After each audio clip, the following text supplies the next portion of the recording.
with more of an experiment of what happens when you abandon baby avocado trees in Northern California in the clay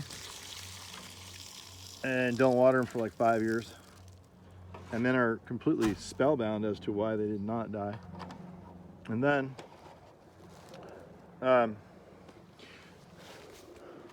a plane flies over. Oh look, it's 4th of July. It's some cool 4th of July plane flying around, vintage style. Probably some old military plane. Love it. Anyway,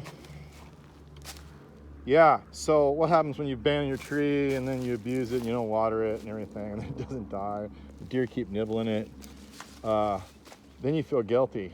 Eventually, it's not really my fault. I mean, I tried hard. My irrigation line runs all the way up here, and I tend to bite off more than I can chew. My little road here is probably larger than most people's gardens.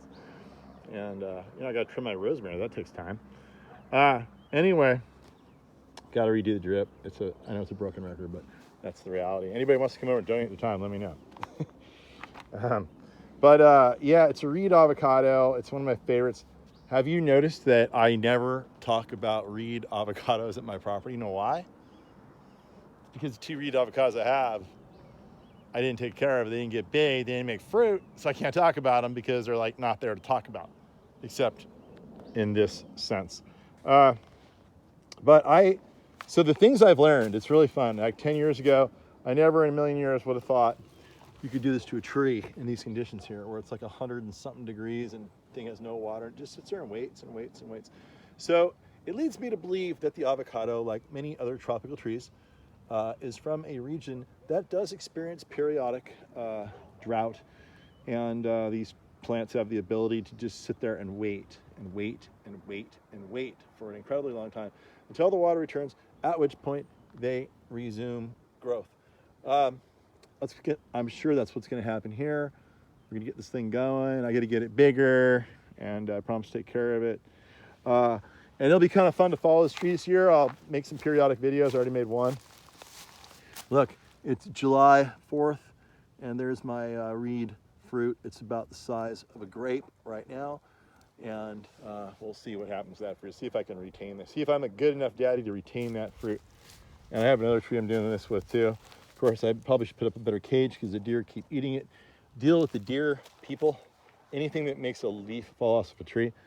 For every leaf you have this year, you're gonna get 3 next year. So just do the math. I lost like 1, 2, 3, 4, 5, 6, 7. Like right there, I would have 21 new leaves if I, somehow could protect that from getting eaten by the deer.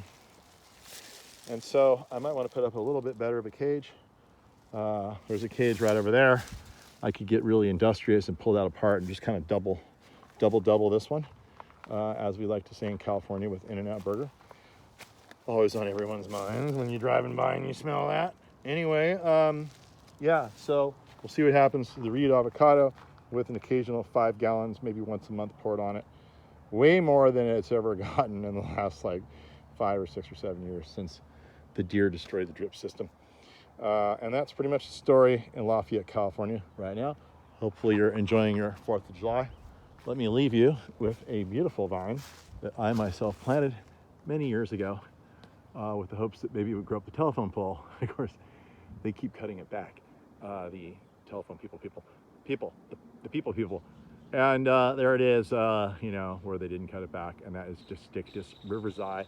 Also from Mexico, same place the avocado originates from.